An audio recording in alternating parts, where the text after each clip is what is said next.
Olá, seja mais uma vez bem-vindo. Este é o vídeo de número 3 do tópico 4 de Computação para Engenharia. Sou o professor Daniel Guerreiro Silva. Estamos falando de expressões lógicas, expressões relacionais e comandos condicionais e justamente nesse vídeo falaremos especificamente deste último tema, comandos condicionais. Muito bem. Um comando condicional, ele vai permitir a gente decidir se determinadas partes ou blocos de comandos devem ser ou não executados dentro do nosso programa. E ele vai tomar essa decisão, reparem, a partir do resultado de uma expressão relacional e ou lógica. Claro, a expressão pode combinar, inclusive, os dois tipos de operadores relacionais e lógicos. É como se a gente pudesse fazer a metáfora, como está aí nessa figura que vocês podem ver, em que o seu programa, a execução do seu programa, as instruções que ele está executando, se referem, né, a uma única rodovia, uma única pista em que são executadas numa linha contínua, e aí a partir de um determinado ponto nessa rodovia, o seu programa se depara com duas placas que, dependendo da avaliação do resultado dessa placa, por exemplo, aí, né, no slide, se o valor de uma variável i é menor do que 5, ele se mantém nessa rodovia, ou seja, executa determinados comandos. Caso contrário, ele sai dessa rodovia e entra numa outra rodovia para executar uma outra sequência, uma outra trilha de comandos. Então, esse é o espírito dos comandos condicionais. Como é que eu implemento um comando condicional, utilizo o comando condicional dentro da linguagem C++? A gente faz isso através de um comando bem simples, que é o comando if. A sua sintaxe é essa que vocês podem ver no slide. Eu começo o comando com, claro, a palavrinha reservada if, coloco entre parênteses a expressão lógica e ou relacional que eu quero empregar, que eu quero utilizar, e aí termino o comando com a instrução, a operação que eu desejo executar. O final do comando, ele obrigatoriamente sempre tem que terminar, claro, com ponto e vírgula. Se eu quero executar um conjunto de comandos, claro, subordinados à expressão lógica que eu quero testar de forma condicional, eu começo o meu comando com a palavrinha if, coloco a expressão lógica entre parênteses e aí eu abro o que a gente chama de bloco de comandos.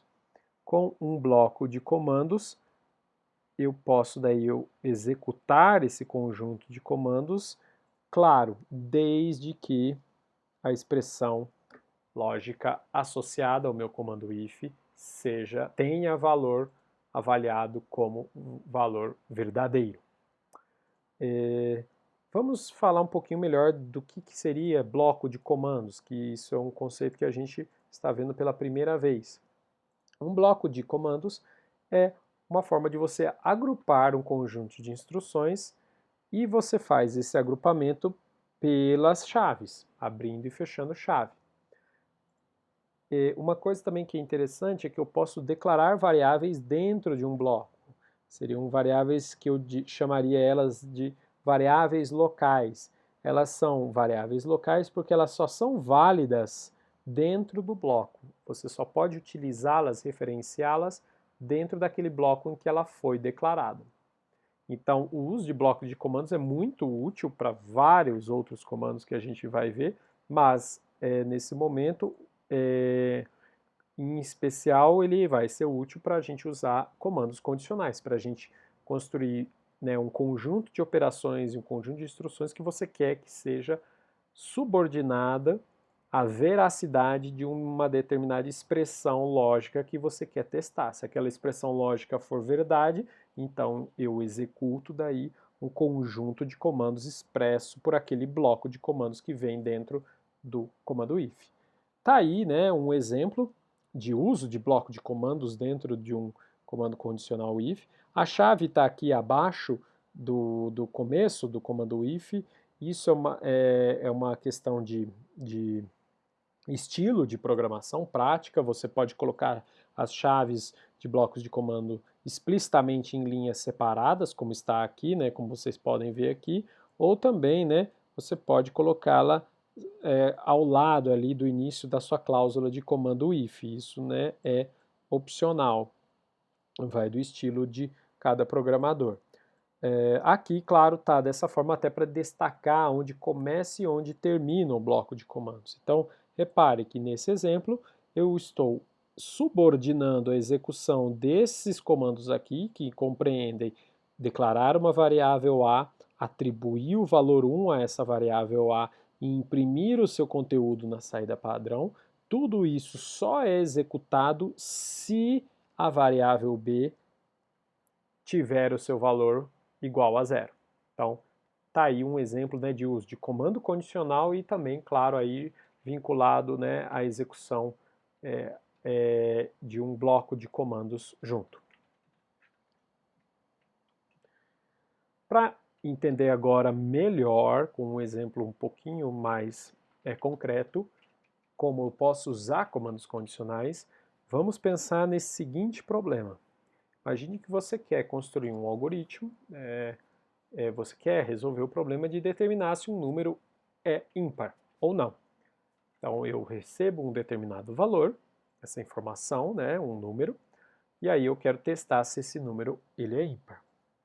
Muito bem, como que eu posso pensar no algoritmo? Vocês podem inclusive pausar o vídeo aqui nesse momento se quiserem pensar sozinhos antes de a gente discutir aqui no vídeo a solução. Fiquem à vontade para fazer isso.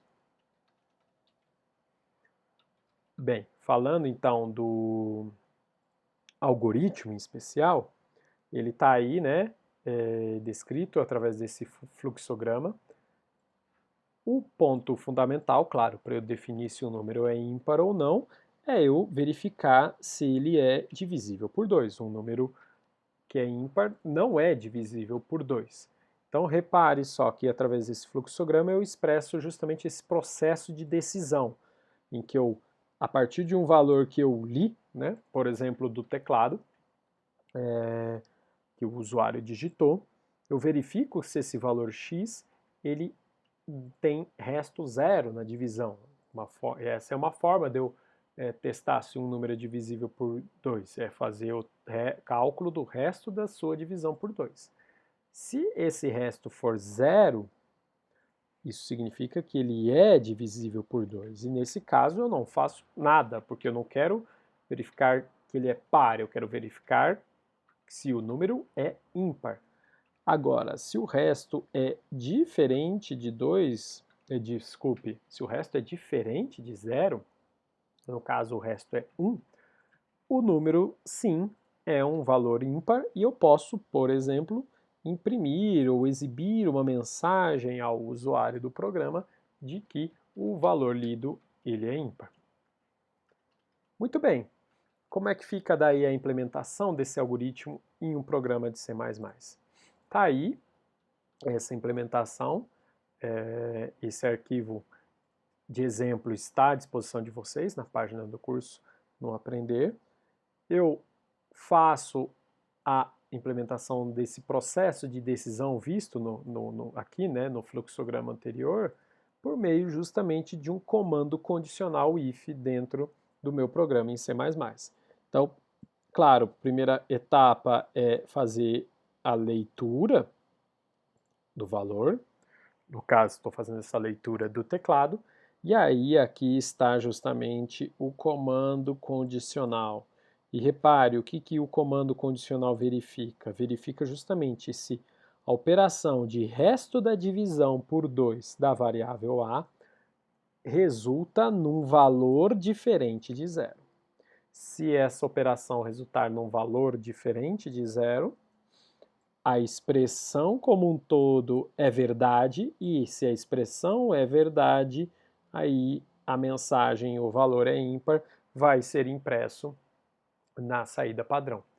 Caso contrário, o que acontece?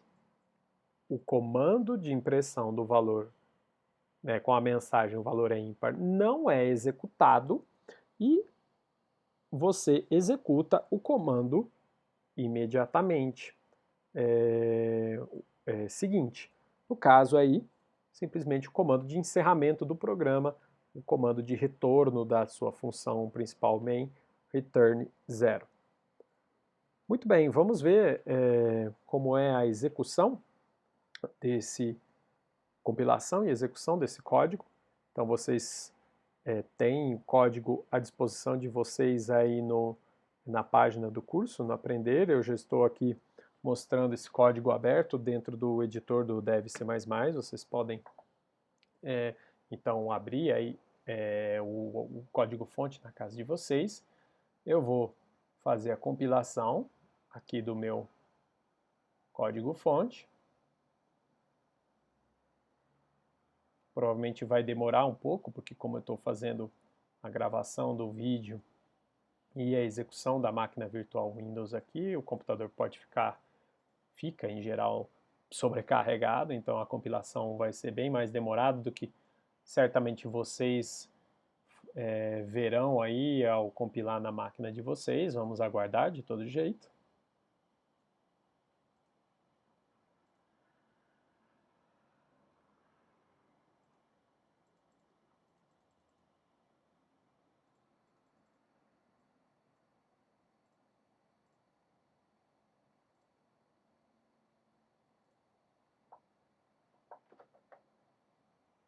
Muito bem, a compilação se encerrou. Foi até bem demorada, né, nesse caso. Mas agora eu posso executar o meu programa. Então vou colocar a janela aqui ao lado. Então veja, é um programa muito simples, que inclusive nem imprime nenhuma mensagem ao usuário pedindo, né, alguma determinada informação. Ele já fica bloqueado ali na linha 8 do seu código-fonte, aí vocês podem ver, com o comando de extração da entrada padrão, extração do CIN. Então, o programa está aguardando que a gente digite alguma coisa e dê Enter ou dê espaço. Então, se eu for digitar o número 7, por exemplo, e der Enter, o que vai acontecer? O valor 7 vai ser associado à variável A. Aí, a operação de resto da divisão de 7 por 2 vai dar resto diferente de 0. Então, o comando condicional if aqui vai assumir um valor verdade nessa expressão e, portanto, vai executar o comando de impressão da mensagem, o valor é ímpar. Se eu volto a executar esse programa agora e, claro, insiro um valor par, a gente vai ver um comportamento diferente. Digito 6 Enter, veja só, o programa simplesmente não imprime nada e se encerra, que é justamente o comportamento que esperávamos, porque essa expressão aqui para o valor 6 associado à variável A dá resto zero, então resto da divisão por 2 é igual a zero e não diferente, então a expressão como todo tem valor verdade e falso, e quando a expressão testada no comando if tem valor verdade e falso, o comando ou o bloco de comandos que está submetido a esse comando if, ele não é executado. Muito bem. Retornemos então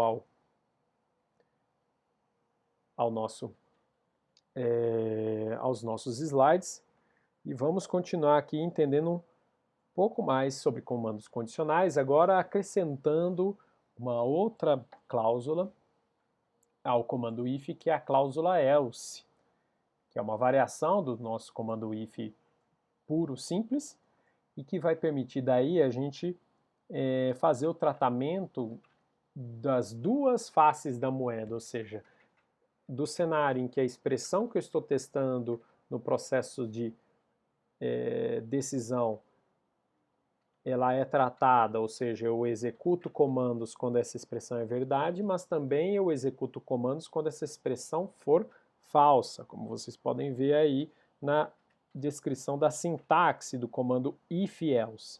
Então, eu começo o comando com o já conhecido if, coloco a expressão lógica com a qual eu quero fazer o teste, abro chaves pressupondo que vai ser um bloco de comandos, uma sequência, um conjunto de comandos que eu quero que sejam executados, e esses comandos aqui dentro são executados somente se a expressão acima for verdadeira.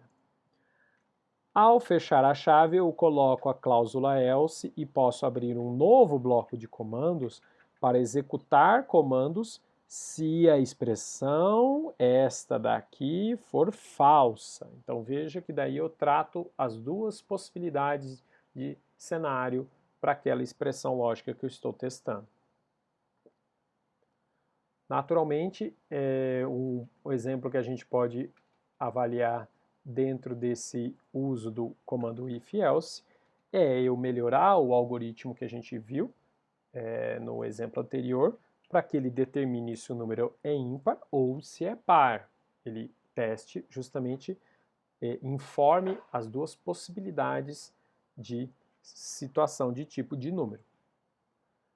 Olhando primeiro só para o algoritmo, a gente pode ver que o fluxograma agora ele acrescenta uma atividade, uma ação para o caso do número ser par, que é quando x é divisível por 2. Então, agora eu tenho uma ação tanto para o cenário ímpar como para o cenário par, e dessa maneira, né, eu posso informar o usuário do resultado daquele número, independentemente, né, da sua paridade. Como é que eu atualizo a implementação do meu código com base nesse algoritmo? Eu atualizo usando justamente agora o comando if-else. Então veja, eu continuo fazendo o teste através da operação de resto da divisão, e aí eu faço o teste do resto da divisão. Se esse resto é igual a zero, eu estou no cenário em que o meu valor é par, porque o número é divisível por 2. Se esse resto é diferente de zero, ou seja, essa expressão aqui for falsa, isso implica que o valor é ímpar e, portanto, eu vou imprimir a mensagem adequada para isso. Vamos agora voltar mais uma vez ao código no dev C++.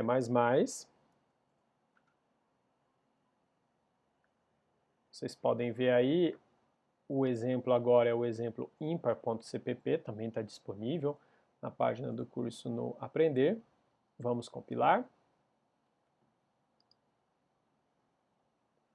Provavelmente vai demorar bem mais tempo do que o normal, por conta da gravação do vídeo.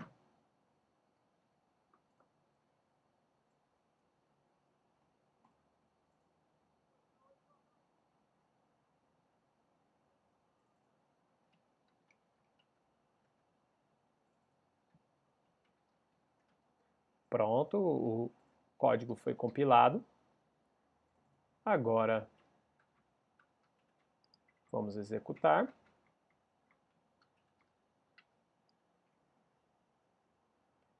E agora teremos um comportamento um pouco diferente do programa anterior.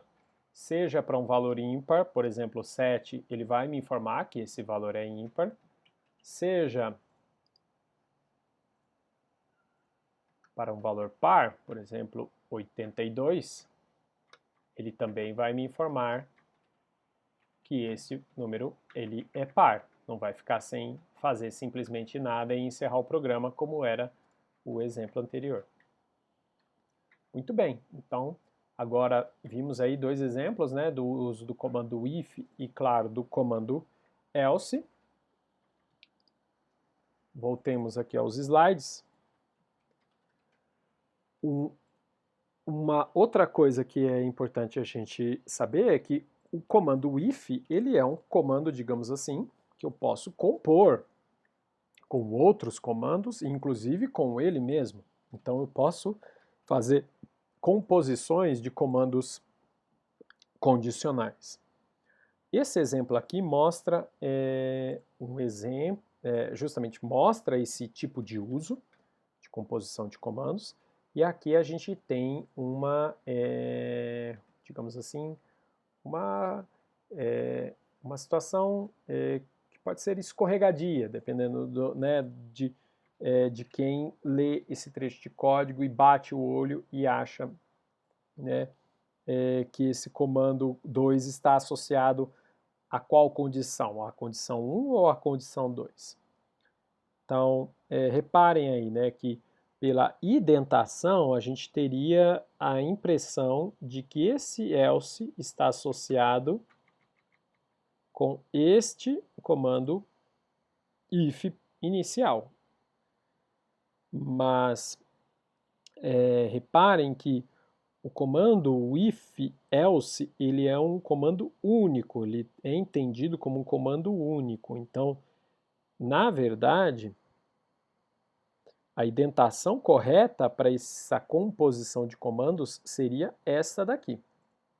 Ou seja, este comando else ele está associado a este comando if e, portanto, para comando 2 ser executado, repare que, primeiro, para comando 2 ser executado, eu tenho que executar o teste da condição 2.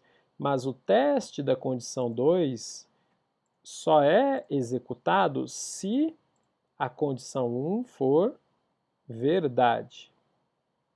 Quando a condição 1 é verdade, eu executo o comando if, que testa a condição 2, e quando a condição 2 é falsa, aí sim o comando 2 é executado. Ou seja, comando 2 é executado quando conde 1 é igual a true e conde 2 é igual a false.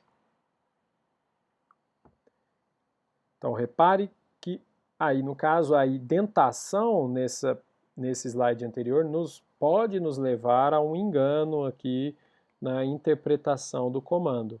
Lembrando, né, que a cláusula else não existe sozinha, né? Então, o comando if else ele é um só, e no caso aqui, como não há chaves, esse comando if começa, o comando if da condição 2 começa e o else está imediatamente subordinado a ele, porque justamente não há nenhuma chave especificando para qual comando ele está vinculado. De forma diferente, vejam esse outro cenário, essa outra situação em que eu uso as chaves para explicitamente indicar qual é a vinculação a qual comando if a minha cláusula else está vinculada.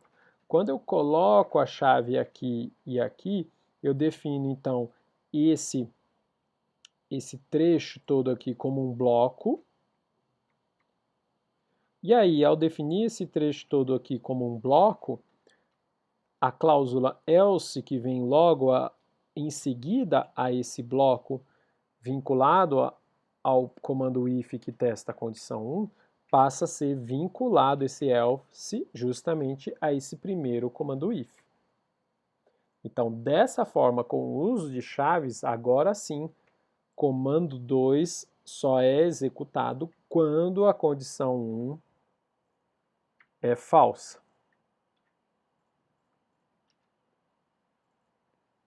Então, quando conde 1 igual a false, quando é, né, o valor verdade da expressão relacional e lógica conde 1 assumir falso, aí sim esse bloco vinculado a conde 1 não é executado e eu executo o comando 2. Ok? Essa discussão desses slides, desses 3 slides aqui, o propósito dela é para que tome-se sempre cuidado com a definição dos comandos condicionais compostos e, em caso de dúvidas, no sentido de será que eu posso, né, porque o uso de chave ele é opcional quando você está definindo um bloco de comando que tem um comando só dentro dele. Então, se você quer ter segurança no sentido de definir, esse else está atrelado a qual comando if dessa sequência de comandos ifs compostos. A melhor maneira de fazer isso é controlar essa subordinação do else com o comando if através de chaves, e aí pode usar as chaves inclusive para comandos únicos. Mesmo para o caso opcional, quando você tem um comando só, você não precisa usar a chave, mas você pode usar chave nesse cenário, como está aqui justamente nesse slide que a gente está vendo agora. Eu estou usando chave para um comando único, porque if conde 2 comando 1 é um comando único, começa ali na palavrinha if e vai até o ponto e vírgula ali após o comando 1. E eu estou usando as chaves aí explicitamente para deixar claro que a cláusula else que vem depois está atrelada ao primeiro teste condicional e não ao segundo. Então, é essa a recomendação em caso de insegurança ou dúvidas. Use as chaves, a definição de blocos, para deixar claro e explícito a vinculação das cláusulas else com o seu respectivo comando condicional if. Muito bem, vamos parando esse vídeo por aqui. No próximo vídeo apresentaremos alguns outros exemplos, ainda experimentando um pouco mais o uso de comandos condicionais e depois retornaremos ainda à discussão do tópico dentro do conceito de decisão simples e decisão múltipla. Até mais!